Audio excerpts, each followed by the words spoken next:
Hello, hello, hello, and welcome to the Jolly Heretic. I'm sorry we're slightly delayed, chaps. I was waiting for Paul to enter the studio, and he hasn't done, so I don't know what's going on there. But anyway, yes, so cheers, everybody. We've got a special guest today, by the way. This is Momus Najmi, who researches as a researcher and writer, and he researches Islam and that kind of thing. So I thought this was particularly relevant to what's been going on in the last week as we continue to watch basically the collapse of the UK. So cheers, everybody. Cheers, Lipton. Cheers, Momus. Hurligan, Gulligan, K-Piss, Saludo, Proust, Prost, Slanger, Slangervar, Tervisexy, and Zrovne, and if Paul was here, he'd say scrub your nam, but I can't see him. No. And all that stuff. And welcome to the Jolly Heretic. We are, of course, on my public house. It's on Mondays at 7 p.m. UK time, 2 p.m. New York, which we discuss based science and based research of all kinds that is basically increasingly expunged from our woke joke universities. Yakida, Mikey Bikey, cheers, Jimmy Godfrey, and Slanger and Slangervar. And yes, and bottoms up, no homo, says Drubius 333. Indeed. And how do you say cheers in Urdu? Don't think so. They do any cheers.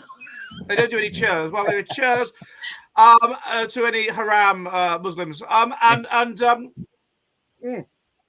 And welcome to the Jolly Heretic. Okay, chaps. Now, it's been a week, a dramatic week, and it seems to be our Paul's entering the stage. I'm putting Paul in. Cheers, Paul. Cheers, everyone. Cheers, Yakidar, and yeah, all that we have. We got past the old cheers. Was there some kind of technical problem? Yeah, I've always used Chrome on StreamYard, and for some reason it said browser not supporting all of a sudden. So it's my continued ineptitude with technology continues apace. I once had a terrible time not using Chrome on StreamYard, which was I interviewed Nigel Bigar, now Lord Bigar, and the sound was constant beeping. And the sound was so awful that I wasn't able to use the interview. So that one just never really happened. Well, what I've never understood about technology is when you do the same thing, it's supposed to be predictable, the same thing week in, week out, and all of a sudden it unilaterally decides to do something different. You're a book right. never does that to you. A book doesn't. The book Apocalypse by D.H. Lawrence, which, by the way, gets better with every read, and which actually says in the book that a book that is good should get better with every read. It doesn't do that. Are you on the Jamaican Guinness tonight, Paul? No, this is an Irish nitro stout. Okay, well, cheers to everybody in Ireland, Slanger and Slangervar, and all that kind of thing. So this is Paul. This is Momus. Hi, Momus. And Momus researches Islam and things like that, and is a sort of writer and commentator. And so I thought we'd have him on today, considering the shenanigans of the last week.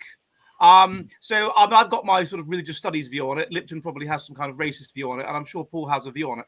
But if we start with Momus. So Momus, what is your take on what is happening? Do you think this is going to die down, or do you think this is going to continue and ramp up? I think so. It's too early to tell because now that I've seen the videos coming out of that Ring doorbell video of the person who actually set it on fire, it seems like they were speaking Punjabi or something of that sort. So I don't know if it's to do with insurance scam, or if it's to do with them trying to deliberately do it so that they get away with religious murder up north. So I think so. The repercussions following what happened in Manchester.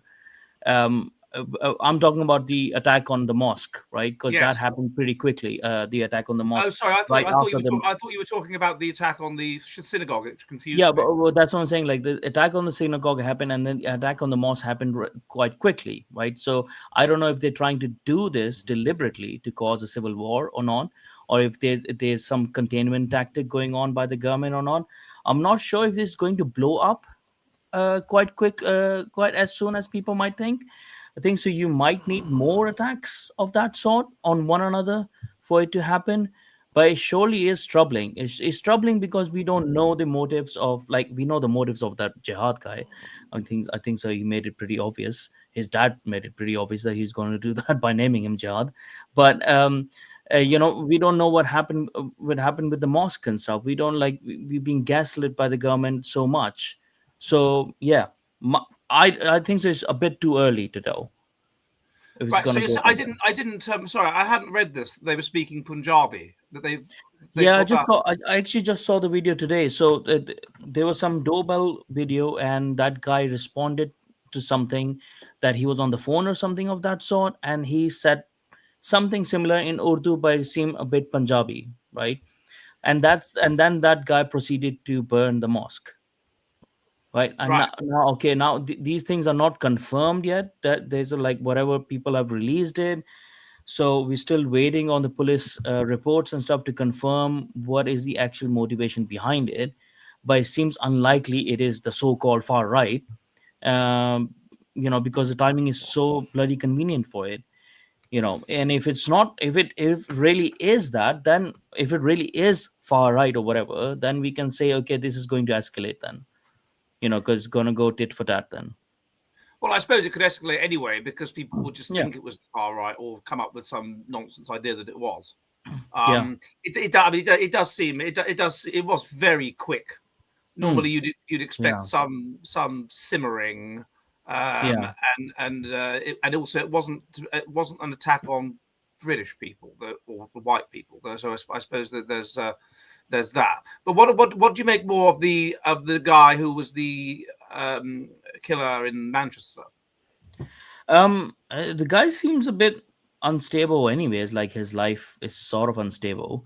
um but it is also it is typical of a good believing Muslim, a devout Muslim who wants to act on their convictions, in my point of view. So I think so it's very typical. It's a surprise that more of his kind are not doing these things, and he might be inspiring others to do more acts, actually, because if they follow the religion properly, this is what they're supposed to do, Yes. right? So it's surprising that they're not doing it yet, because they're probably biding their time and stuff. He is probably not a lone ranger in this. He probably has other, obviously, the mosques that he probably goes to, and other radical points to him as well. And probably the people who had been helping him have gone underground or something. So yeah, I mean, what I make of this guy is like it's pretty regular what we saw in Pakistan, day in and day out, people like him.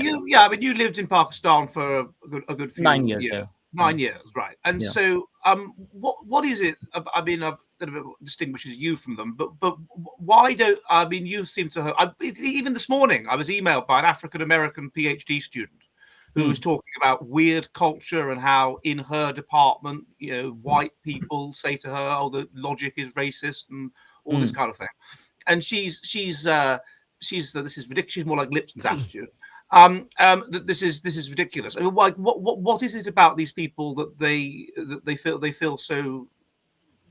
What is it? Just resentment of the wealth of the West, or what is it that upsets them so much? I think it's a multiple of things, right? Like, first, obviously, is resentment because their life is not as good as they thought it should be. Allah is not really on their side, and their countries are shitholes, right? So there is a build up resentment of that. And then their own ability as well, like that comes to play. We see that in a lot of like gangs and stuff as well over here.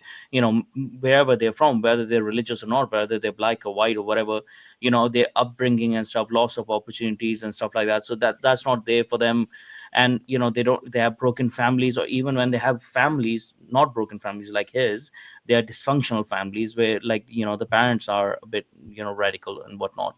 So I mean, there's so many factors going on. And then especially when people who have not have low intellectual ability, I think so, they're very susceptible to religious radicalization. And Islam is such a perfect religion for radicalizing people, that it just like, so they have to, if they can be good at just one thing, to them, they can be good at following Islam then, right? So then they follow it to the letter. And then the result is, well, if you follow Islam, then this is the product of it. These are the fruits of their labor. As I think I said when I met you, I had my best friends when I was about 6, 7 years old were well, they would be Pakistani, but via Tanzania. Muslims, and then there was Yusuf and Muhammad, and they were very clever chaps, and they went off and became doctors. Fundamentalist Muslims, though, with big long beards and so on. And then their younger brother Moise, and he didn't do very well at school, so they sent him home. They sent him, as far as I would know, to Pakistan, to a madrasa, because he wasn't doing very well at school in England. So presumably that's what ends up in these madrasas, is the sort of the slightly embarrassing kids that don't do that well in school.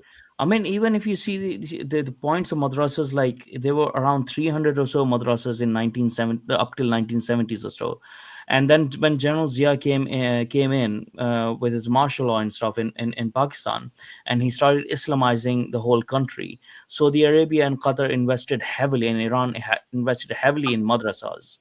Since the 1970s, those 300 turned into 35,000 plus madrasas, and you can see the trajectory of it, that from 1970s to now, Pakistani people have been radicalized way too much.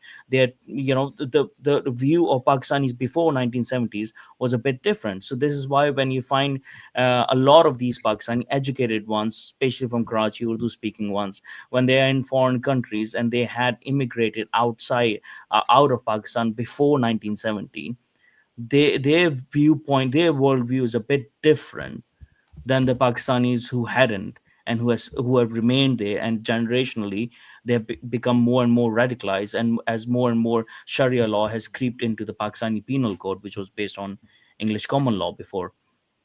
So I mean, you can see that with Ben Habib as well. I think so. He's someone who immigrated before that time, right? His parents and stuff. I don't think he's even Muslim, is he?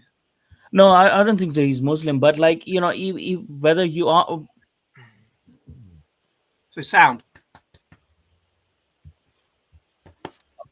Yeah, but his parents were Muslim, right? So I mean, he would. No, have, I don't think. I'm not even sure that's true. His mother certainly was. His mother certainly was. So he had that advantage of dual parents and stuff. But if he had remained in Pakistan, his dad would have converted him into a devout, like probably Muslim and stuff, right? Which he never was. So I mean, but there's like other better examples of probably people who are completely Muslim, but they moved a long time ago, before 1970s, but they were educated and from a more intellectual class of people and stuff, and their worldview would be different. What I do find, what I do find with certain Pakistanis as well, like or like Muslims in general, is overall they seem a bit against the West anyways. So the more unskilled people of theirs are the ones who would be raping the English daughters, and also committing murders and acts of terrorism and stuff, because they have no other, that's their devotion that they can show to Islam, right? And on the other hand, the more intellectual ones, they sort of tend to become Marxist and try to take down the Western civilization through that route, right? And there's very few minority of people who don't want to do either of those things.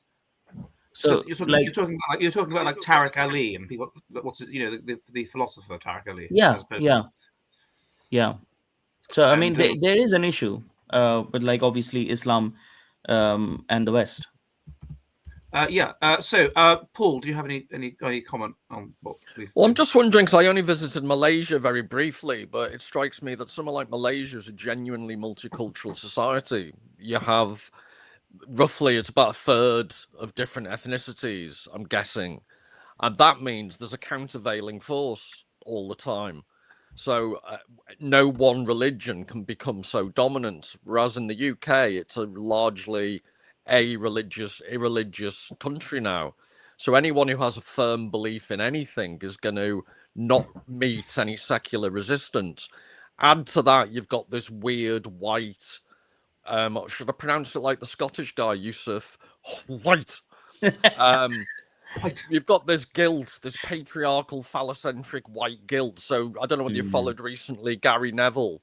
I should apologise on behalf of Ed and I, because as angry white men apparently were responsible for the attack on the synagogue, if you believe Gary Neville. Did you see that, Ed? That's what he's come out and. Yeah, it's extraordinary. Is he related to that other footballer called Neville, the bloke that was the England manager? Are they brothers or something? Are they? Phil Neville, but he was never the manager. No. Oh, a England women's team. I think it's a women's football team. He was manager. Or England something. manager. No. Is he related? There's an England manager called something Neville, isn't there? No, there wasn't, unless you account women's football, which I don't. Maybe it was another ill name then that sounds French. Who was the manager of England? Anyway, look, whatever. Who was the manager of England in the World Cup that we lost in 2021? Who was the manager of England? Southgate, Gareth Southgate. Oh right, yeah. Sorry, I got confused there. Okay. So anyway, yeah. It's time for green jelly. Anyway, can I finish the point? Yeah, look. I'll just finish my point. Yeah, I got it right. I got it mixed up. Let's move on and pretend it never happened. You've got no kickback. You've got no resistance to excessively devout people in this country, and to the extent that there would be any resistance, you get people like Gary Neville self-sabotaging the normal culture. So it's just a recipe for absolute disaster. And the only other thing I'd add, what I've thought about, was I think it was the 1990s in New York, Giuliani.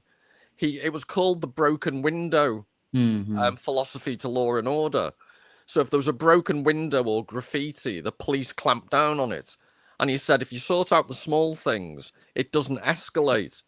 And because we've adopted the exact opposite approach, anything goes.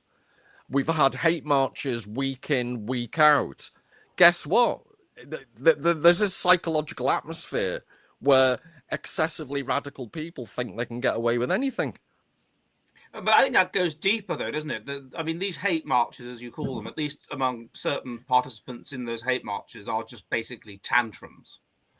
And there is an atmosphere that's been going for a good 30 years or more, where the idea is that no stiff upper lip, no, just express your emotions, express how you feel, go for it. That's a good thing, and be validated for going for it, because that's a great thing because you've expressed your emotions and all this kind of thing. It's basically a sort of a tolerance of essentially borderline personality disorder.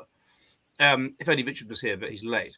But basically of it's okay to have emotional swings, it's okay to have a tantrum, and then if you add to that the socially anxious people will of course attach themselves to anything which reassures them that they matter and they're important and other people like them. It's just a recipe for a tantrum every single weekend. I mean, you and I saw it, Paul, with that woman in Liverpool, basically just elderly woman having a tantrum, a woman who just hadn't grown up.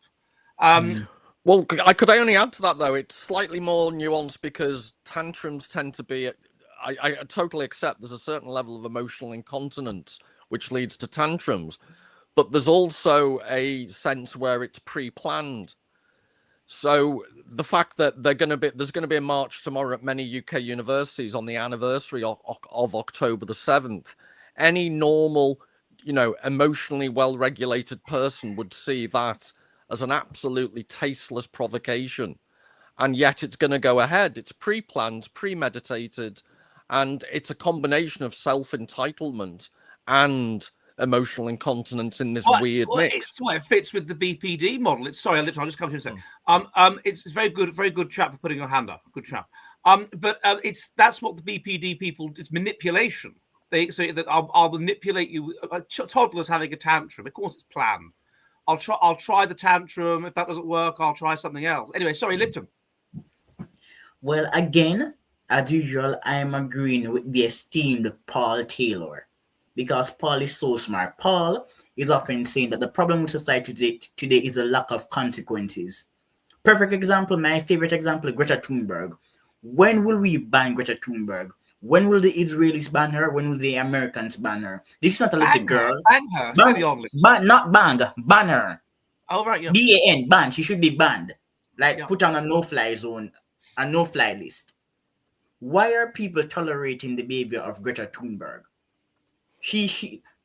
Greta Thunberg has gained influence because she doesn't face consequences. This is a girl who goes everywhere, wherever there's a crisis, to amplify it.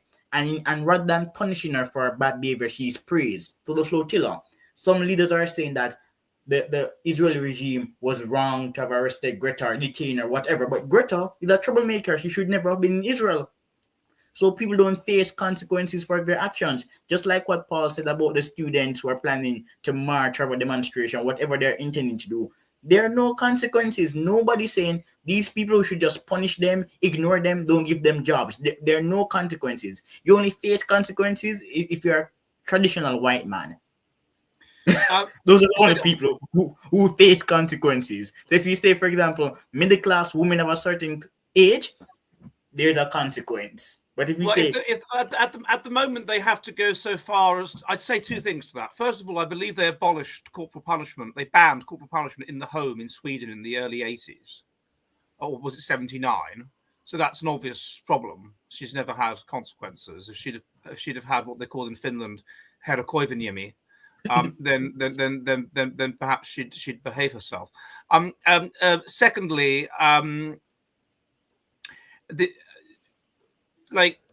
no, that's it. She basically needs to be thrashed. That's what. Exactly. I agree. She should be punished. The thing about Greta should not be allowed to go anywhere. Lipton's point about consequences. I also think if you look at the, I've watched footage of the German police dealing with protests recently, and Germany, I would suggest, is an incredibly liberal country, but their riot police are basically paramilitaries, as in France. France is different because their riot police tend to run away at the slightest excuse. But the Germans just started baton charges. I've watched endless coverage of UK protests where the police delicately push people. And also, sorry. Well, but if you're going to police, or don't police. But this idea where you get 5'2" women, police officers standing there asking people to stand back and people ignoring them and nothing happens is Lipton's point about lack of consequences. Well, we discussed this before. What did they do when you were at school in Pakistan, Momus, if you misbehaved? They just hit you. Steel rulers on your hand really hard. Right, and did this incentivize the kids in the class, even the future jihadi ones, to behave themselves a bit? Not really, because they were of a special kind, I guess. People just became more extreme. But the consequences that are I think the people responded to most was telling the dads of what they have done. So because the dads would do what? Well, the same thing, but that's at home then. That's 24/7 then. Right, yeah, exactly. Yeah, but Ed, even for you, so we've established you're preternaturally young, you just look old. But when you misbehaved at school, so this is revenge. Everyone calls me a boomer in the comments, even though I'm not. So I'm sorry, I'm just getting preemptive revenge against something you haven't said. But anyway, when you did something wrong at school, I'm guessing you were fearful of your parents being told. I was. Yeah, I was, yeah. And now the first thing that happens is the parents go in on the bounce and start shouting at the teachers rather than say, Johnny's been a little spoilt brat. I'm going to punish him too. Yeah. And this is, I'm absolutely shocked. I've just noticed the number of people with adolescent kids, and I've just slowly observed they meet their every whim. They never say no to them. And I've argued with people with adolescents because I'm saying, excuse me, your kids just said X, Y, and Z to me. That just doesn't happen. You don't speak to an adult like that. Oh, no, leave them alone. No. Yeah. And now you wonder why your kid's not going to school. I mean, my parents my father didn't even, I don't think so he ever hit me. He didn't need to hit me. The rules of the game were set at first, from the start, that this is how you behave outside when you go. Otherwise, you will not get your treats, or you will not, whatever the consequences were always set. Like, if you behave like this, then you'll be treated better. If you won't behave like this, you won't be treated better, right? And I see that within, because I'm married to a Polish woman, right? So her family is like that as well. Polish people are not liberal with their kids in that way. They're treated like they are told to behave, especially the right kind of Polish people. But Momus, what I'm interested in is at what point in time I'm guessing it was the same for you, Ed and Lipton, you were scared that your parents would be disappointed in you? Oh, the same, straight away. Yeah. Exactly. This was a Yeah. powerful psychological discipline. You were Yeah. terrified. I was, of making my parents feel disappointed. Yeah. When did that leave our society? Because it really seems to have. Well, I think When also, the parents start acting like kids, I guess. Sorry, hang on. As chairman, Momus was talking first, then Lipton. Momus. When parents started acting like kids, when kids started becoming disappointed at parents, that's when it left. Can I intervene there? I think this is true. I think this is very good. The idea as well that you increasingly get people say, "Oh, she's not just my daughter; she's my best friend." Yeah. Fuck off. Kids are not different. How is that a recipe for a reasonable society based around hierarchy and rules and order? I think that's exactly the point I was going to make, which is that the parents became less mature. For whatever reason, I'm guessing it's the parents born in the 70s, something like that, become less mature and themselves blur the boundaries between the child and themselves and all of that sort of thing. There was a brilliant Fry and Laurie sketch in about 1995 where the teacher addresses everyone as mate. He's got like a speaker. James, probably a good idea. Probably not a good idea. Cheers, mate. Like that, right? And I had a teacher at school that was exactly like that. He would sit at the back of the class with the naughty kids. Admittedly, that was quite a sensible thing to do. This wasn't, tables like that. It was arranged around the classroom, and he would do that, and then eventually, of course, he was clearly mentally ill, and he had a religious experience, became a fundamentalist Christian, and then became the strictest teacher in the school. But surprise, went from being the most lax teacher in the school to having a complete mental breakdown and then being just like Hitler, essentially. So I think that's true. That shift probably happened in the generation that was born in the late 90s. Anyway, sorry, Lipton. Yeah, I was about to say around 2012. So people who were born in the 50s and 60s and early 70s, for some strange reason, their parenting styles are a bit different. So in 2012, I was 18. And it was around that time when students would go to school, misbehave both intellectually and otherwise, and their parents would enable their bad behavior. Like in my time when I was a student, if you misbehaved at school, your parents would have shown up to the school and you would have been given a spanking. But by the time I was 18, parents were afraid of their children. It was never their fault. Nobody could discipline them. They were like kings and queens. They could be rude to adults. They could fail in school and nobody seemed to care. And it has only gotten worse since then. Could I give a scientific example that you like, Ed? And it's very unusual for me to lower myself to use science. But those big eco domes. There's one is it Cornwall? I think it's around there. Yeah. Yeah, they're these ridiculous, huge, over 5 football fields, huge greenhouses basically, and they grow various exotic plants and they do biological research, etc. What they found is some of these trees, they struggle to grow trees because there's no wind in these domes. And they found that trees actually need the resistance of wind as they're growing up to develop proper strong trunks. And the metaphor I'm using, or the comparison I'm using, is children need strong parents, even if only to rebel against, so they can find out who they are. If you've got no structure to rebel against and it's just an empty mess, guess what? You become this, emotionally dysregulated mess that we have today.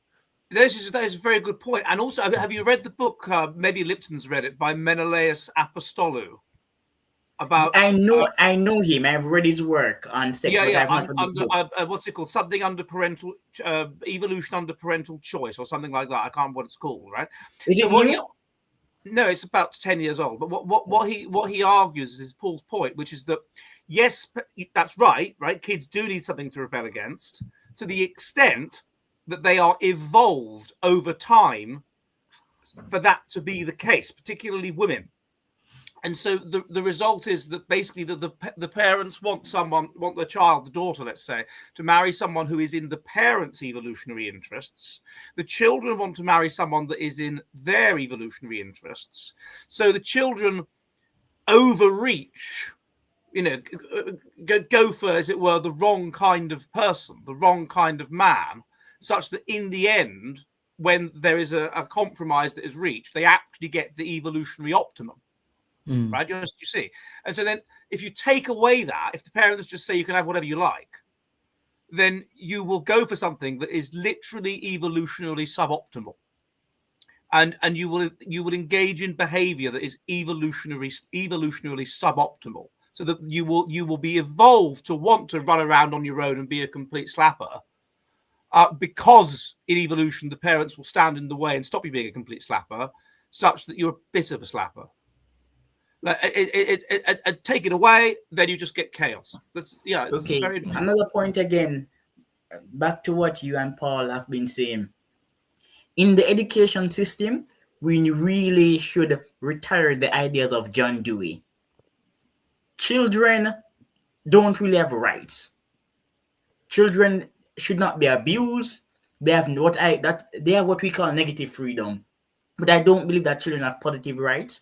I don't believe that children are innovators. Unless they're exceptional, they cannot innovate. We need to get rid of the idea of John Dewey, because that has created a mess in the education system and it bleeds over into bad behavior. Yes. I mean, the only good poet that died really young was Chatterton, and he was 18 when he killed himself. But otherwise, I can't think of anything that young that's been done. It's an interesting article I was reading today. I used to think, Lipton, I just thought it was fine, that intelligence declines about 45, 50, but it turns out it doesn't.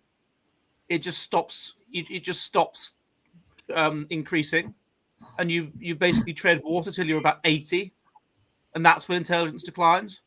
So old people are, like a person that's about 70 is probably a standard deviation in IQ cleverer than they were when they were 11. So, children of idiots. Exactly. And the frontal lobes haven't fused. They're very low in intelligence. They're very high in psychopathic personality. They're idiots, and they need to. We've gone off the topic slightly here, but we're on topic, because many schools are responsible for shaping children because their parents are so inept. And the schools today, they're teaching children that they are in charge of their learning. No, you're not. Research shows that good learning is teacher-centered learning. Children are not experts. They don't know enough to teach themselves. That's why they go to school. Yes, exactly. They know it's no, and if you don't give them the boundaries, then they end up in this mental chaos. And going back to the topic, what does mental chaos result in? It results in being entitled. It results in personality disorders. It results in seeing the world as a sense of chaos and craziness and mad. And then if we look at this bomber, the Jihadi al-Shami, yes. Then never is there a better example of this. So he kind of meanders around taking drugs and stuff like this. Although, to be fair, it's got two brothers that have done okay. So I don't know. Maybe it's a combination of genetics and a bad environment. And then he drops out of university. I heard you're not a university dropout, are you, Mevis? Because I don't want to cause offense. No. Right? Because that's a big thing. You don't do that. Right? Yeah. You go to university, you get in. What predicts dropping out of university is psychopathic personality. You is very low conscientiousness and low agreeableness. That's what predicts dropping out of university. I have no time for university dropout. Okay, you get the genius types that are university dropouts, obviously, like the guy that founded Facebook. Very exceptional, yeah. It's very unlikely. In general, this is lack of discipline. This is psychopathic personality. All of us that have been to university met these people in the first year. Suddenly it's the second year. Oh, where's so and so? Oh, he's left. He's dropped out. Oh, he failed his exams. Whatever. It's so hard to fail your first year exams. You've got to really try hard to fail your first. I mean, I guess we can put one proviso in it. Like, if people who drop out of uni, but then they do something else, they don't just drop out of uni and don't do anything else. Maybe they go to trade school, or maybe they go to some other school and get some other qualification, right? Fair enough. No, that's fair enough. That's a good point. But as a rule, if they're clever enough to get in there, particularly if it's a reason. Well, to be fair, he did go to Liverpool John Moores University, so I don't know how good that is. I mean, there's Liverpool University that I can respect, but the hell, why does there need to be?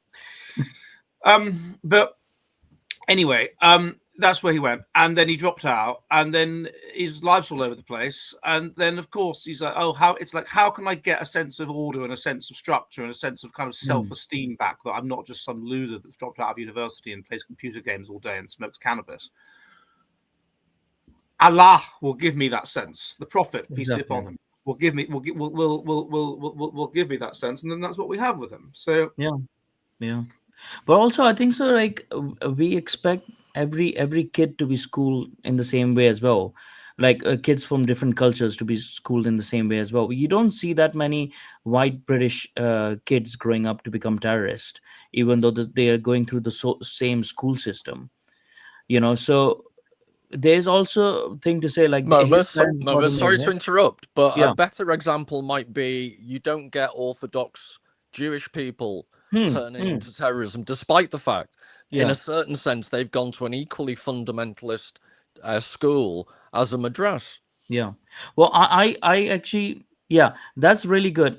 But the white as well, if they are, a lot of white people are from dysfunctional family within Britain right now, right? Because of broken families and stuff, but they still are not ending up as like, jihadi terrorists. Some of them might be who are ginger, but like others are not turning, are still not turning up like that, right? Congratulations, the first racist comment of the evening. And all my money was on Lipton. So maybe if this jihadi guy actually got a proper schooling and not proper schooling, actually appropriate schooling to his culture, in his own culture, in his own country, he might not have turned into a terrorist, even though he might have turned into a somewhat of a failure in respect to his brothers, right? So this is like when we are transporting people from one culture to another culture, and we think like their parents can still create this parallel culture, and the societies where they're living in Britain can still create this parallel culture, but we are schooling them in a British way, and it doesn't match. It won't have any effect. They will become too disjointed from either of those cultures, and then they're going to, like Ed said, like they're going to try to find their true whatever sense that they have, it's true culture, whatever they have. That's when people like Jihad would discover Islam and become proper radical. But I was in Birmingham a month ago, Momus, and so if there's the Muslim area, there's Hindu, there's Sikh, and these, I mean, there's. I was walking around deliberately wearing my long Muslim white clothing thing that I have. And they liked that, by the way. They respected that. People beeping their car horns, opening the window and saying respect. And I knew that they would do that because I was kind of acknowledging it was their area by walking around as a white man wearing those clothes. And I got into a lot of friendly conversations and whatever. But they don't meet British people. I mean, the British people don't go to Sparbrook. So if you're a Muslim there, you will only you may meet some Sikhs. Yeah, but you will basically meet only other Muslims, and the preserve and import a culture from, they were mainly Pakistani, Pakistan. So you're totally cut off from British culture. I mean, presumably even all the teachers are Muslim. I mean, it's a separate society. Yeah, but the curriculum that they're being taught is not Islamic yet, right? But it probably will be soon. By the looks of it, it's not yet. No, but yeah, you're right. They have to teach the national curriculum. Interestingly, they only brought the national curriculum in about 35 years ago. So before that, they taught what they liked. But they learn the national curriculum. But they're very much that their identity is, well, I'm not really Pakistani because I'm not there. I'm not really British because I'm not there. So I'm not one of them. So I'm Muslim. And I talked to some of them that said that to me. Yeah. And that's when you see like most of the Pakistanis that are outside of Pakistan are more religious than the Pakistanis in Pakistan, or more extremists as well, because they have a disconnection from there. because they have no sense, so they have to cling on to, and then they have to prove that they are more of a Muslim than the other Muslims, like than the Arab Muslims. Pakistanis already have this inferiority complex with them, because they're always trying to tell everyone, oh, they don't have Indian heritage, they have Arab heritage. So they'll try to in their genealogy, they'll try to come up with, oh yeah, this great grandfather of mine was from Arab, so I'm an Arab, I'm not a Hindu, or I'm not an Indian. So they already have that disjointed sort of inferiority Yes, complex. I've noticed that a lot of the names they use are Arabic names. Yeah, Like, what's the word? What's the word for deliberately. light in Arabic? Light. Um, That's a name. It's a man's Safa name. or Safi No. or I Anyway, can't but remember. look, I know that they use Arabic names. So it's a bit like. Paul, Could I throw something into the mix? I just think let's just say from an Islamic point of view, let's just say you wanted to acclimatize to British culture. One of the problems is, what is there to acclimatize to? What is there to assimilate to? Oh yeah. So to go on a slight tangent, but I do think it's actually relevant. There was recently Pope Leo did an interview with a journalist. It was just a quick question when he met a few journalists, and it was about the death penalty and abortion and stuff. And whatever your views on all this, he basically gave a completely non-Catholic piece of dialogue to this journalist. And the previous Pope Francis wasn't particularly properly Catholic in my view. So one of the major, most powerful Western religions, Catholicism, has actually been emptied out of its substantive content. So in the bigger picture, Islam is on a field opposed by no one. Yeah. Because the Church of England is a joke. The Anglican Church isn't going to offer any resistance culturally. So, are we really surprised? And what are, it's a rhetorical question, but what are the British things that we're now proud of? Pubs are closing at an exceptional rate. The NHS has been dysfunctional for about 30 years. It's more responsible for killing people than curing them. What is it that British culture offers anymore? Yeah. I know. Go on. Come on, Lipton, tell us. The British, look, when countries want to sell their area as an investment destination, they point to the British common law. So you still have the common law, the English language, IP law, good regulations, world-class universities. I'm British. I was born in Jamaica, but I'm culturally British. The British still set the standard for institutional development. British science is superior to American science. The problem is commercialization. England is still an exceptional country. No. Well, haven't Oxford and Cambridge now fallen out of the top rankings of universities and been Durham is in it. It's no Durham and some other places. LSE. Yeah, okay. So exactly. So that's interesting actually, because I think one of the reasons for that is that Durham and the LSE are under less pressure to let in people because they're they tick the PC boxes, whereas Oxford and Cambridge are under a lot of pressure to do that. So that's one of the reasons why that kind of change is going to occur. But yeah, exactly. Oxford's an absolute dumps. Exactly. The University of Hull, that's where it's at. Everyone knows that. I did, of course, have that woman on here from the University of Hull, Lipton. She'd been to Oxford, Cambridge, and Hull, as I understand it. What was she talking about? That Kenyan woman, that Kenyan law. Oh yeah, 1-0, yeah, 1-0. The University of Exeter, and she came on the day that the Queen died, so hardly anybody was watching because the Queen died. Yeah, she's at the Mises Institute now. She's a fellow. She was, of course, Queen of Kenya as well. So it was terribly sad for her. But we haven't had any questions yet. Do send in some questions, please, because I like answering questions. It's quite fun. Yes, this is it. So what we're finding then is that he is very much he's the stereotypical convert. He's the stereotypical zeal of the convert, and this is the thing. Okay, it's about halfway through. Richard's still not here. He said he'd be late, but this is just being naughty. So if you're about halfway through, so hello everybody, and welcome to the Jolly Heretic. Thoughts on video games then? I'll write that down. I like the website Yoke Folk. I don't know, is anyone familiar with the game Dizzy? No. Dizzy. I'm not. Oh, come on, Dizzy. And someone else is saying, please do something in Finnish. Medicina highlighted to myself and saw mixing and anyway, we're about halfway through, so normally at this point, My turn now, because my turn. We're going to talk about Syrians. Lipton, Ed's doing his halfway summary. I'm doing the halfway through thing. So we're halfway through. So hello, and welcome to Jolly Heretic. Those that are new, would you please subscribe? Could you subscribe here? And it really helps to do that. And subscribe on my Substack. That's jollyheretic.com, where I put all the most based content, interviews with interesting people, including Momus. And Paul, and Lipton, in-person interviews and vlogs and films I make and all kinds of stuff. And if like what I do, support me for the cost of a pint of beer a month. And with reference to what we're talking about earlier, please do buy my book, Churchill's Headmaster, the Sadist Who Nearly Saved the British Empire, which does look at corporal punishment. Okay, and then next to me we have Mr. Lipton Matthews. Please subscribe to his channel. That's Lipton Matthews. And he has got a number of books which are available on the old Amazon. And then we have Dr. Paul Taylor. So his channel is The Readers of the Lost Art. So go and subscribe over there for his various interpretations of life and so forth. And then we have Mr. Momus Najmi, who is Momus, World of Momus. So go and subscribe over there on Twitter and on you're on Substack, aren't you?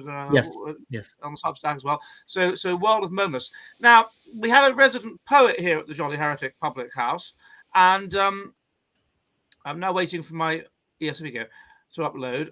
Good, and he has written a poem with regard to recent events, but it's Well, there's two poems, actually. So the first one is in relation to what we've been talking about. While Britain appears to be burning, there'll always be some who are yearning for laughs and for banter, both done at a canter. We are, after all, quite discerning. Thank you very much, Mr. However, also, it should be noted that there's been some sadness today because Ginny Cooper has died. And so Mr. Quinn has also written. And so it's farewell to Paul Gilly. We're feeling a little more chilly. Her books on horse racing were ever so bracing. There's nothing like riding a filly. Thank you very much, Mr. Quinn. And it is indeed sad that Ginny Cooper has died. The authoress of, not that I've read any of her books, of books about yes, you have. You've got her complete back catalogue. She was 88. She'd had a good innings. So I shall say cheers to Ginny Cooper. Oh, another she died from a fall. What type of fall killed her, unless it was down the stairs or off a building? Maybe she fell off a bed while bonking a young stable boy. Dying from a fall? That must have been it. She was sexing a stable boy, and she, where was she going? I think in the early 90s there might have been a few TV adaptations of Ginny Cooper novels, and I may have watched some of those. Now we have an excuse, a rationalization. Hyacinth Bucket died. Oh yeah. Oh God, as well. Yeah, Mr. Quinn, if you're there, quickly dash off something about Patricia Routledge.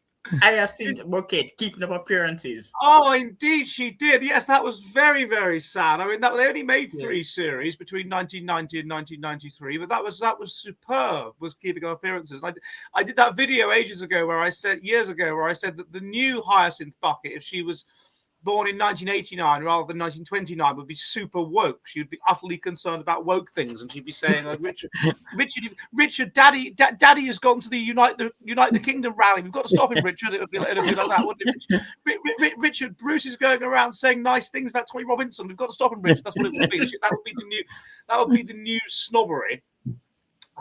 So cheers to Patricia Routledge. I wish I could have known her, but I was just a kid. Bucket. A candle went out long before.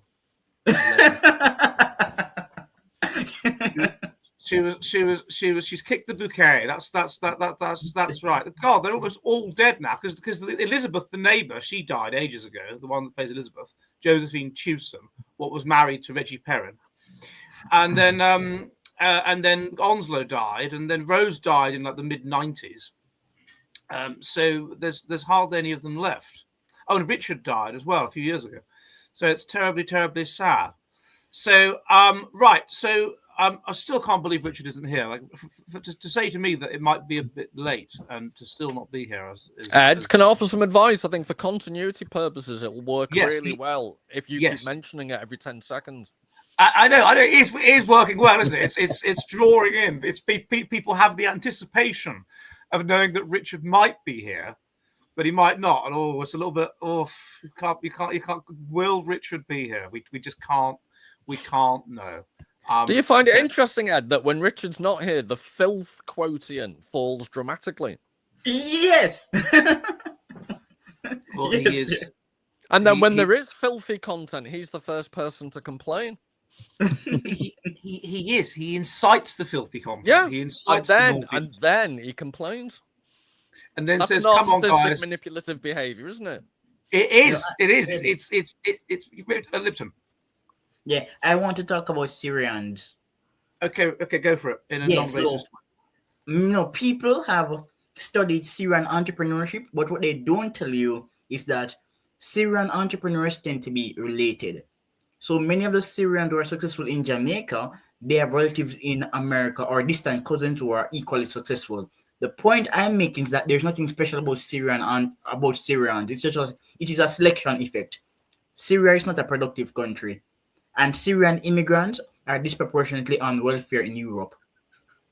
Right, but then, so basically, the best Syrians have gone to the West Indies, have they? Yes, exactly. Yes, Syrians. Yes, the Christian minorities. So the people who are successful from Syria. That's interesting. I didn't know that because I've just had a paper published on that.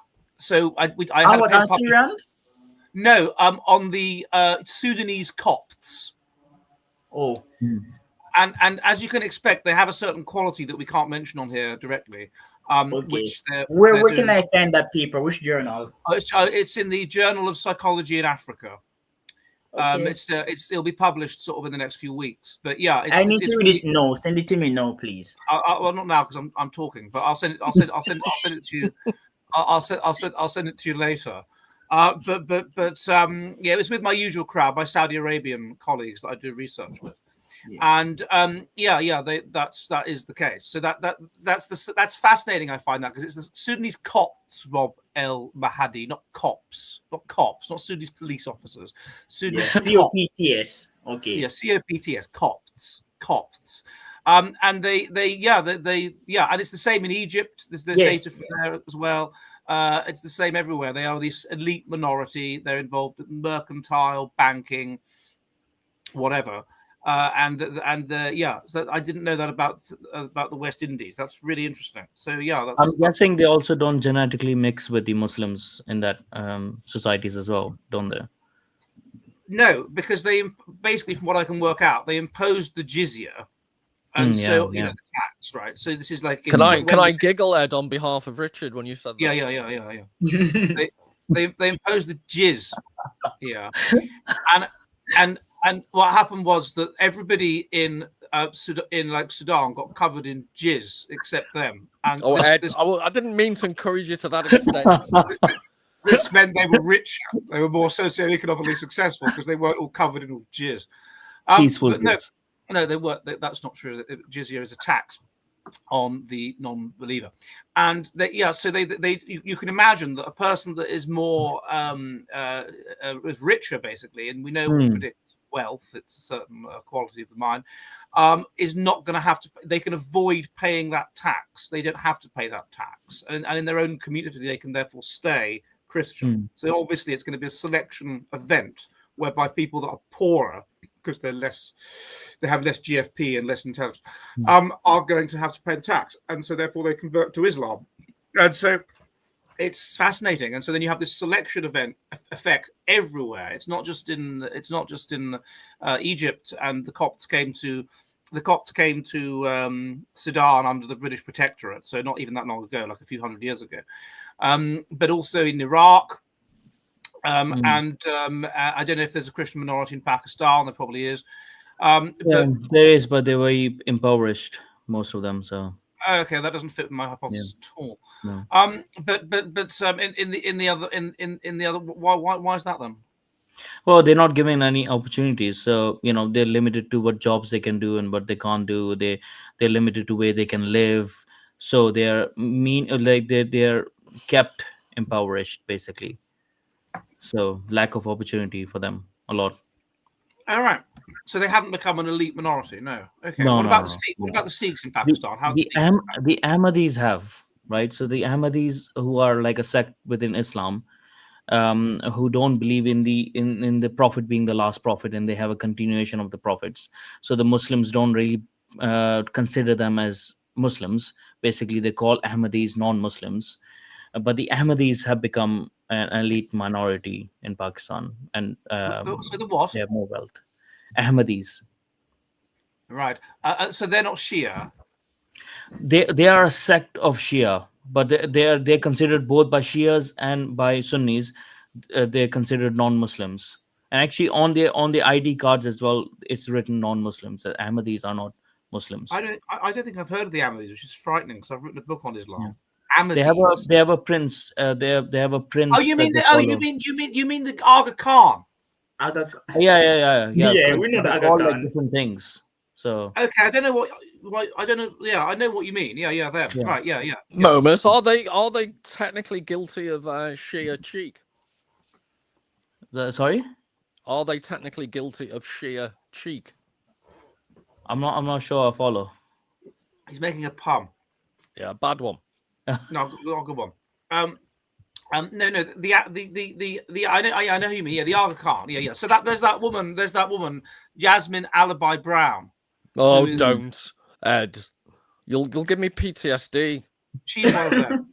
She's one of what he calls the Ahmadis. I can't remember what the term is that I know for it. But yeah, she's one of those. Yeah. And they're very into education and whatever. And Very education, and they live usually in Karachi, in like with the Urdu speaking people, and they have good relationships with Urdu speaking people because they are also more educated than the other natives, other different ethnicities in Pakistan, especially the Punjabis and stuff like that. But they're more educated, they're more wealthy because of it, but they are prosecuted all the time because they're seen as fair game. And they were actually, it's weird because they were pivotal in the foundation of Pakistan, because their top guy, whoever it was at that time, he gave a lot of money to Jinnah during for the creation of Pakistan and stuff. So, but they are prosecuted a lot by people. Yeah, That he is actually came my to my point. he came to my attention, Aga Khan the fourth. Oh no, he died died. now. Yeah, because he was born 3 months early in Switzerland, and I was also born 3 months early, not in Switzerland. But the Naziri, they're called the Naziri. I'm not sure. I mean, we call them Ahmadis or Ahmadiyya, and they're sort of like an Islamic Messianic movement. So Yeah, I know what they are. But there's exactly 2,000 people watching now. 2001. I know this excites me. Great. Yes. So the most people so far are interested in our discussion of the Ahmadis, stroke Nizaris. That this is way more interesting than anything topical in the news, which is an obscure. How does that work? So you begin to talk about the Ahmadis, and then suddenly the internet tells everyone to go online and listen to you. Well, it's that people aren't getting bored and dropping out. So more people are coming in. They're seeing on Twitter or on YouTube. Oh yeah, we're Interesting point about Islam in Africa. In West Africa, Islam is a protection against conspicuous consumption, or rather the pilfering done by relatives. So in Nigeria, the wealthy business people, some of them tend to be Muslim, because in the Islamic religion, pilfering is not encouraged. So in Black Africa, Black non-Islamic Africa, people, when they form businesses and the businesses prosper, they don't like to engage with relatives because the relatives tend to pilfer. But if they become a Muslim, the relative will no longer pilfer from the business because they're united by religion and not race anymore. Oh, I see. Yeah. Well, so this is this idea that religion's evolutionary purpose is There is to a bring about judge now. Greek gods that bring about a There, broader there, society. there is a judge in Nigeria. I don't know if he's dead, but the last time I checked, he was pretty old. And he's a descendant of a wealthy merchant, but that merchant was Muslim. So because the merchant was Muslim and he did not believe in wasting money on stupid festivals, he was never ennobled. So he wasn't a chief. Right. Okay. But Muslims do spend a lot of money on festivals, though, don't they? Like that one where they whip themselves with knives in sheer Islam. The Shias, yeah. I guess it depends, like differentiates from culture to culture, doesn't it? Because in Pakistan, like they take pride in cheating. So they take a lot of pride in cheating in Pakistan, whether they are Muslims or not. They take pride in cheating. What you mean, like sort of Yeah. like during Ramadan, like having a quick. Well, did you just No, say no, no? not religious cheating, but like cheating other people. They think like it's very intelligent when you can, actually cheat people out of money or whatever stuff like that. They congratulate themselves on it. So they have a very different cultural set like of thinking. Like, yeah, it's not shared by. I'm not sure if it's not shared by Arabs because I was born in Kuwait. It's not shared by them in the Arab world. But Pakistani, for some reason, like they take pride in like cheating people. Maybe it's an Indian issue. Pakistan and India, they're quite similar. Maybe because in India, lying is a national debate in cultural discourse. So maybe it's an Indian issue. Well, there's also this thing with shame cultures, I suppose, Lipton, as well, isn't it? With cultures that are more shamey than guilty, then it's almost okay to lie to save face. It's weird. Whereas our attitude in England or whatever is just look, okay, you can't come to this meeting, just tell me. Whereas their attitude is, I'll tell you I'll come, and then I won't turn up to avoid the shame of having to say that I can't come. I mean, is that what Richard's done tonight, Adam? That's what Richard's done tonight. Yeah, he said to me, I'll probably he's like acting class or something, and he said, it finishes at 7:00, but you know how these things overrun. Well, he's doing quite well at it, isn't he? Because he convinced Jim. Yeah, exactly. I was convinced but I assume he's obviously Paul, wasn't he? So maybe you should make him honorary Pakistani. Maybe I don't know if that's possible, but we should look into that. Make him an honorary Catan. But Patan, sorry. And that's what we should do. But no, he's just layered. So it's outrageous. Sorry, Lipton, you're going to say something. Were you just scratching? No, I wasn't going to speak. Oh, go on. Scratch touching my head. That's all. Just say I've run out of things to talk about, to be honest. So just no, not really. It's like, what about the debacle in France, Ed? What do you think of that? Or the French PM resigning? I don't know anything about it. Tell me about it. Well, how many times have the government collapsed, anyways? Well, the last prime minister's just lasted 27 days. That's exactly. Even Liz Truss lasted longer than that. Yeah. Well, we're talking to the devil. Talking to the devil. Richard, gentlemen. Richard, what are you doing in an Amsterdam brothel? What anyone would be doing in an Amsterdam brothel. I'm no different. I bought myself some lights to give myself a bit of atmosphere. Do you know what I mean? Trying to be fancy. In homage to Ross Abbott. I saw him live at the London Palladium in 1991. Was he any good? And he was very funny. And there was I went with my dad, and there was him. I was like 10. There was him, and there was and then it took. Remember the fat bird, like the fat bird in Ross Abbott, the fat actress. Do you remember the one I mean? No. You do. There was always this fat woman that was in sketches, right? And it took ages for her to come on. When she did come on, she was dressed in a ballet dress, and everyone clapped. Everyone was really pleased to see her. You do remember? Come on, remember Ross Abbott, Richard? Vaguely, yes. Ross Abbott show. Yes, come on, you got to remember the Ross Abbott show. I do. Only Londoners found him funny. He really wasn't funny. He was funny. You have a really degraded sense of humour, and you're just proving it now. what I didn't find funny was the way that it would always be like. It's funny how you go back to those days, and people didn't travel as much. People didn't travel abroad as much, and people didn't travel around the country as much. And when we first went to Yorkshire to see my uncle Tony, who lived in Horsforth near Leeds, you could ask directions. You couldn't understand a bloody word they were saying. You understand the first sort of few words, and then it was just meaningless. Londoners still don't travel. They never leave London. No, not really. No, they don't. They go abroad, but they don't really see they much. Travel the world. Yeah. They never go north of Watford. No, well, because what is there? I mean, there's Durham. Durham's nice, but there's Lincoln. You can walk. Nice. You can walk in the north of the rest of Britain without having your watch stolen or someone on a moped nick your phone. That's one selling point. That's is true. Good selling point. Racism. That's why I don't live in London. Racism. That never happened to me when I was in Liverpool. Everyone went out. Oh, Liverpool is terrible. Oh, it's lots of crime. No, I was not a victim of crime. I wrote a piece on John Moore once. John Moore of Liverpool. John Moore. Yeah. Yeah, I wrote a piece on him once for school. Who is John Moore? John Moore was a military important person in Liverpool. All right. John Moore University. Yeah, you mentioned it earlier. I did. No, my great grandfather was president of Liverpool Engineering Society. So that's my connection. When would he have been the president? This is what I don't understand. This is what I find difficult to appreciate. 1900, 1910, something like that. Ed, if so many of your ancestors were so esteemed, why are you not rich? You should have. Your family should have been rich. You should have lived in Buckingham Palace or Mayfair, London.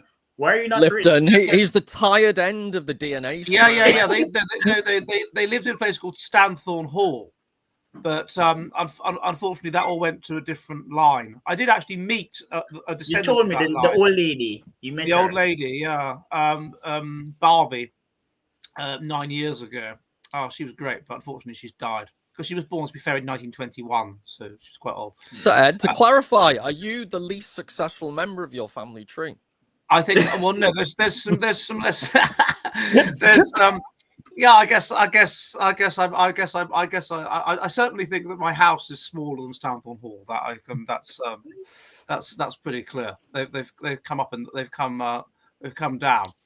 Yeah, this is certainly and then Dutton Hall as well. Dutton Hall is also bigger than my house. Dutton Hall, of course, now is in East Grinstead in Sussex. They moved it there in 1930. So, did she have children? The Barbie lady. Yeah, Barbie had kids. Yeah, and grandkids. Where do you know? I don't know. Well, she was from Hertfordshire, so somewhere around. Like, I really don't know. They're all like educated at public schools and things. Exactly my point. Exactly, it is poor. Yeah, it's unquestionably. Well, that's the thing. If your father goes to, I mean, my grandfather went to public school, but then my father went to grammar school, and then he did decadent things like went to art college. So you know, it's if the decadence, if going to art college, I think we can agree is the ultimate decadent thing. To train to do art. Your dad is good at chemistry, right? You said that your dad liked chemistry. I believe he did A-level chemistry, yes, but it didn't. So why did he go to art school? Because he liked the pull of being a hippie in the 70s was so strong. Lipton, why wouldn't you go to art school in the 70s? It would have been amazing. No, but Dad just managed to have been a chemist. No, my great uncle was chemist. He did chemistry at the University of Glasgow, Lipton's alma mater. But you see, it's from me so distinguished. What happened? But no, the art, the pull of the art got in the way. And most people that do art don't make a lot of money, do they? So you get. I think it was the pull of the punani, not the art. Yeah. I don't. I've not. That's not a discussion I've had with my father when sober. You should ask him, Dad. Did you go for the nani? Things you probably big hairy 70s bushy nani. They would have been quite bushy. They would have been. Think back in the 70s. Afghanistan was a liberal, funky society. I just had a flashback to Nani Low. Oh yes, yes. Momus is not in on the joke, but in parts No, of China. I don't explain it to him. Well, Let me be in the dark. If he's read my paper in the Journal of Evolutionary Psychological Science Encyclopedia on oral sex, then he will know. Sorry, Richard. So what's been going on? We've kind of we've gone on to banter, and now we're sort of running out of banter. We started off quite serious on Islam, but we've got half an hour to fill with banter. So if you've got any banter, if you've got any banter, what was it? What was the theme of the day? Was it Keir Starmer's digital IDs? Was it? It was the theme of the day was the old bombing in the old Manchester and not bombing, sorry, the old stabbing in the old Manchester, and then we connected it to the old bombing in the old Sussex Peacehaven, and then Momus here made the point that they were speaking Punjabi apparently in the doorbell video, and so like it's not some revenge attack, it's probably something to do with insurance fraud or something, and then we got lost. Hello, Momus. Nice to meet you. Hi there. Nice to meet you too. So, what are your thoughts, Richard, on the old Manchester, the booing? The booing of David Lammy was very interesting. Did you see that? So that he went there to speak in Manchester, and they were booing him and saying, "Shut up and get out, and why are you here?" That's very satisfying. And but it was more satisfying than that, because then at that point the heavens opened. When he went to speak, like the rabbi or whatever said, "Guys, let's let him speak. He's our deputy prime minister." And so he waddles over to speak. And then at that exact point, the heavens open. So it's like torrential rain for the whole point that he's speaking, as if God himself is saying, "This is a revolting, evil man." Jehovah punished him for his wrongdoings. Yeah. What was he? Why was he being booed? What was his crime? Well, I think his crime is being vaguely supportive of Palestine. I mean, they're going to recognise Palestine, aren't they? The British state is going to recognise Palestine. He's the deputy prime minister. Unfortunately, yes. And so they're not happy about that, because Palestine has been quite mean to them. So that's that. And then there's just the two tier. I mean, did you see that video of this guy and this imam saying they should preemptively kill Europeans? Did you see that? No, I didn't see it. He was sitting there in a room full of children and balloons. But to be fair, the balloons were nice. Yeah, but Ed, also to put this in context, he's one of the more liberal imams. Yeah. Yeah. I mean, the only I know an imam in imam in Oulu. Hello, if you're watching. Probably you're not. Yeah. Raise an alcoholic drink to the Finnish imam. Well, imams drink a lot, to be honest. Even in Finland, you know how few ginger-haired people there are in Finland. It's like nothing, practically none. But even in Finland, if you go to 15 years ago or so, if you go to the mosque in Oulu, then the little workhouse boy that sits there at a desk was ginger. And there's hardly any gingers in Finland. I mean, almost none. But did they hunt them down? What happened? It's just something about ginger people and converting to Islam. I mean, my assumption is that they're excluded by European people. Yeah. They're high in estrogen, which makes them anxious. And so they're more likely to have religious experiences and to generally be religious. And then they feel excluded by the dominant society. And Islam offers them, well, it's the outcast. The Islam has always got after the outcast. And even from the time of Muhammad, when his teachings were reaching less than 300 people, he started including all the criminals in the area of Makkah, and that's where he got more of a following. So it's always the outcasts that they go after, and it's not just Islam; it's any radical ideology will first go towards the outcasts because they feel excluded. So they're an easy get. You give them a purpose, you give them like a sense of belonging that they're missing, and there you go. It's a good recipe. My understanding was gingers aren't particularly discriminated against in America. It's more of a British thing. That's why America is such a shithole. I don't. Well, no, come on. They've had that. Quite a provocative statement. They had that. Get in there, Momus. They had that episode of South Park. Momus is for racial purity. I love Eric gingers. Yeah, but they had that episode of South Park about night walkers or whatever they were called. So the gingers. Yeah, so I But think that hypothetically, Momas could be a ginger. We just don't know. I'm definitely slightly ginger. Definitely got a bit of a Well, gingery beard you there. do get some people that have very dark hair that get ginger in Yeah. their beards. You do I get think that. you've Momas. And, I think naturally you have a full head of. I'm beautiful a ginger self-hating ginger. You're saying? hair. Yeah, Harry I can Norris- imagine you with a ginger afro at this moment. Actually had a I used to have a mohawk, which I did have it as orange and red before as There well. you go. So, yeah. Ari Noranzayan, that what him and his colleague, whose Yeah, name that I escapes know me, him. yeah, what he showed. I asked him to come on the Jolly Heretic once, never wrote back, the bastard.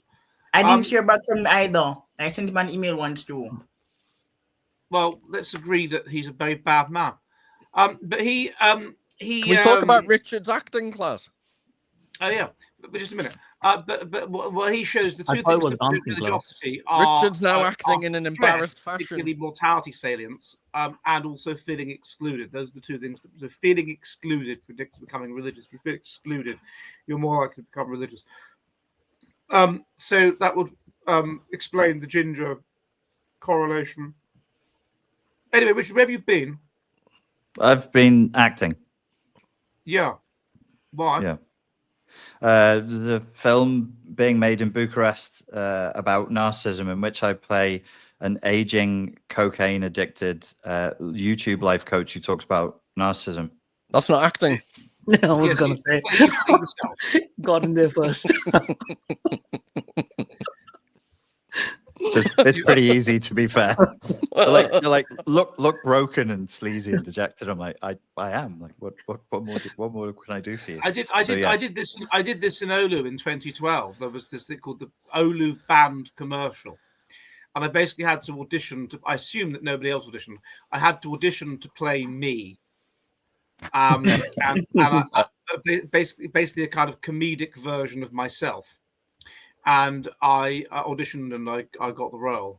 Well, Ed, do you think the Jolly Heretic would write a play that's loosely based upon Jekyll and Hyde, and the two characters are Harold Shipman and Jerry Adams, and I would go for that role? You would get that role, assuming I'd get both roles. You get both roles, yeah. Assuming you could act to a reasonable degree, and then Lipton would audition for the role in this play of Mr. T. And he would get that role. And but you'd have to write into the script that he was My very turn, far my away turn. all the time. Ed, we Yeah. need to. This is a question from Momos, since Momos is a genius.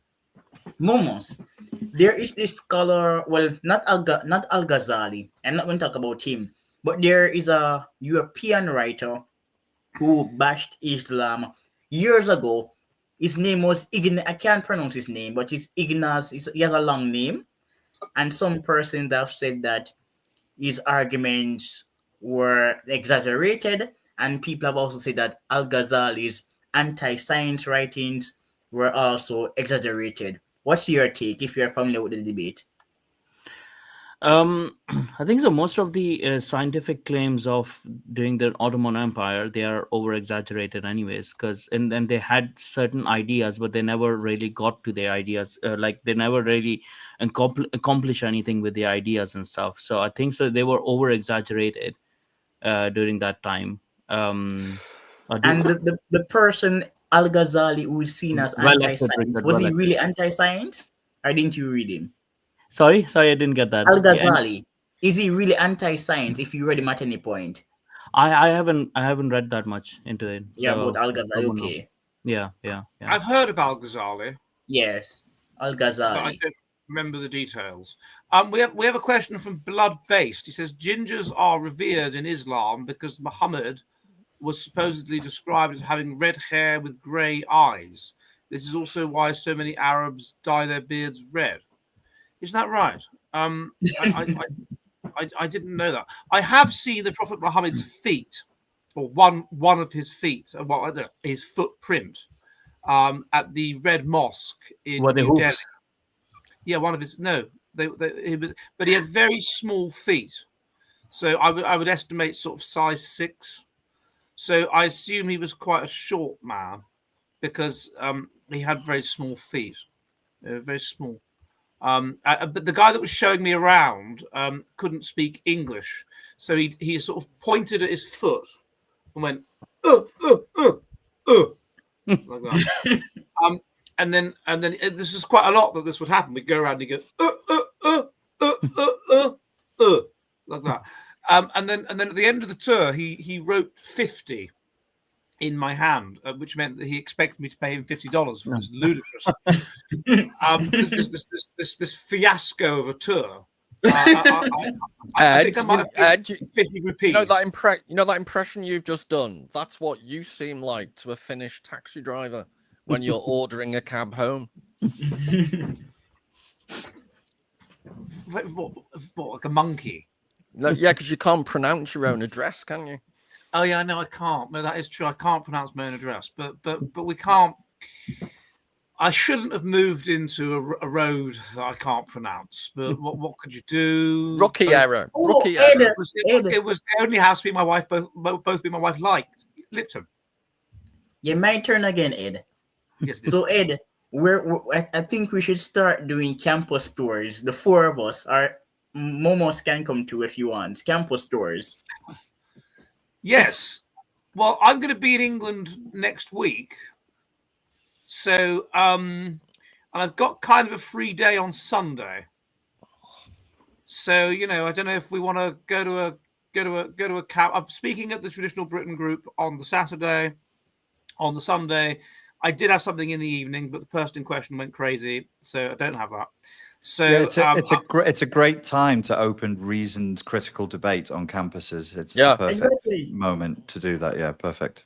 Lipton, that's one of your most feasible ideas. Yes, I'll provide the knives myself. Actually, The first topic. Oh, Ed, how could I have forgotten? We didn't talk about K in the Andrews. That monstrosity of an interview. Sorry, who? Kane the Andrews, that annoying guy. Oh God, yeah. But without saying anything like that will get me, because so far we're sort of 7 minutes from the end. Okay. Yeah. So don't do what you did the other week, right? Don't cause me to have to delete this, because so far it's going really well. Don't say. Listen, let me tell you about the blacks. For that reason alone. I don't know. I don't want to talk about Kindi. Richard, what have the Swedes got to do with anything? I'm not Ed. I mean Richard. You should have seen it. Kindi Andrews was so unprepared for that interview. Really with Ray, I think there wasn't. Yeah, with the kissing guy, he was so ignorant, knew nothing at all.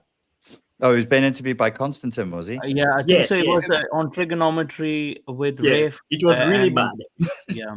You sent it to me, Lipton. I watched some of it. It was insufferable. It was bad. I did a reaction video to it. I mean, it was absolutely crazy. I mean, he came out with, what was it? There was 65 billion people living on some small island in the Caribbean in 1492, which is insane. I mean, that alone, or Hispaniola, 65 billion people apparently. It's absolutely insane. I mean, it was. You'll say, is he an academic? Yes. Yeah. Where? Some school, I don't remember. I mean, it was terrible. In one of the brilliant British universities, as Lipton was saying before, we have such great universities over here. Ed. Birmingham University. It was. Oh my God! Well, that's meant to be reasonably good. Birmingham University. It's a good university. It used to be a good university. I mean, that's where Neville Chamberlain went, and Stanley Baldwin. And so that's just Anne Widdecombe, three of our greatest people. Ed, careful. Lipton gets excited when you mention Anne Widdecombe. He does. Lipton. One thing you won't know about Momus. Hey, Lipton's all about the bass. Oh. Yeah. No, it was so funny. Like the guy was just ignorant.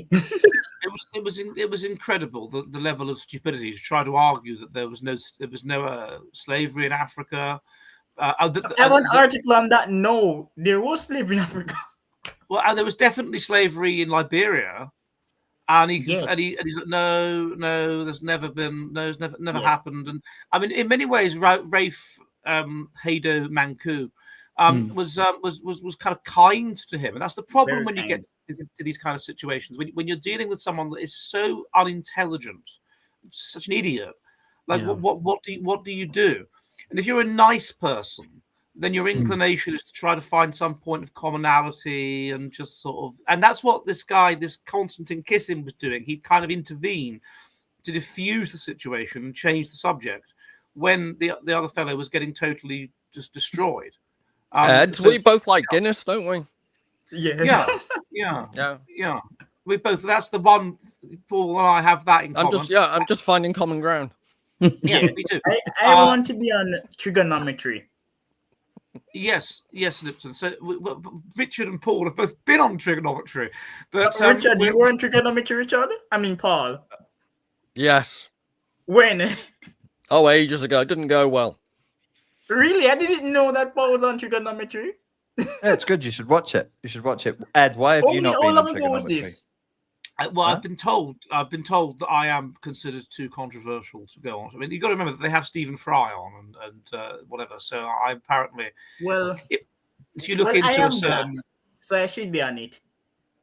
People for love that black reason, people. Yeah, I should be on it. Just because, well, that's it. That's what you're saying. Yeah, I'm black, and I'm going to talk about slavery and colonialism. Yeah. Well, I mean, get in touch with them. I think France doesn't work there anymore, does he? So it's just this Kissing guy. I don't know, but he's one of those short blokes, and I always, it doesn't sit well with me. But I love your scientific analysis, Ed. My skull, it was a funny shape. I couldn't quite place it genetically, and I'm not comfortable. No, It was a short horse, and I really don't like them. Funny shaped skull, strangely placed ears.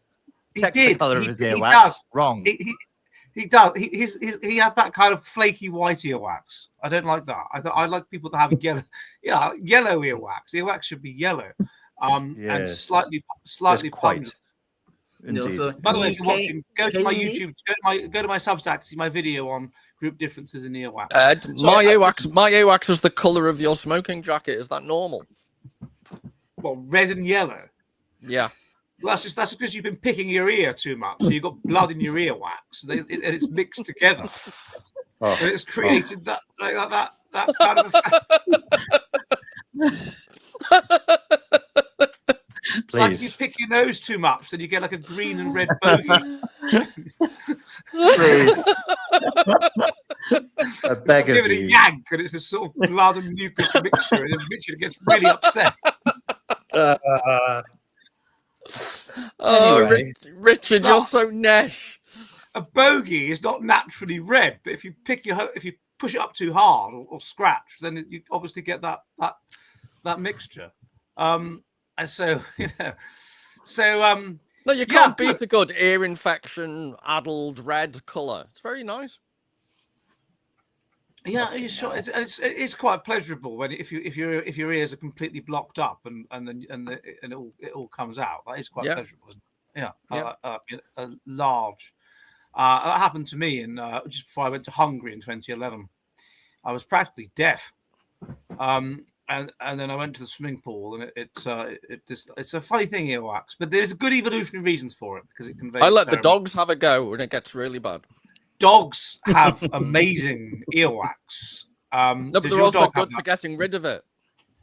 Oh yeah, they lick you in the ear. But then if you have a Springer Spaniel or something, and you turn his ears up, then they have this amazing brown, pungent earwax. Can we do a whole session on this? I think I can definitely be in Bucharest doing something strange for that night. Ed, we could wax lyrical one week. It would be really good. Are you in Bucharest or Budapest? Bucharest. Oh, Bucharest. Oh, I've still never been to Budapest. Cool. Oh, I'm going to Moldova next week.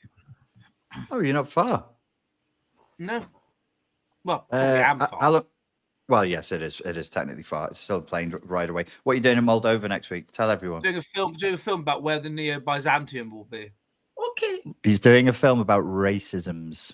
No, it's on IQ. It's not. It's on. It's on. I'll be And kissing that out. will be racist. Trans. No. It won't. It'll be nothing racist in it. Anyway, look, I'd like to thank. I'm rounding up now before Victor Lipton says anything else. I'd like to thank our guest. I think I'm going to leave this up. I think this is going to be safe.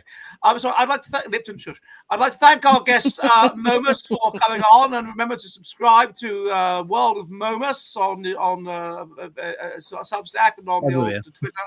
Sorry. I said everywhere: Substack, Twitter, Everywhere. know, World of YouTube, Moments, whatever.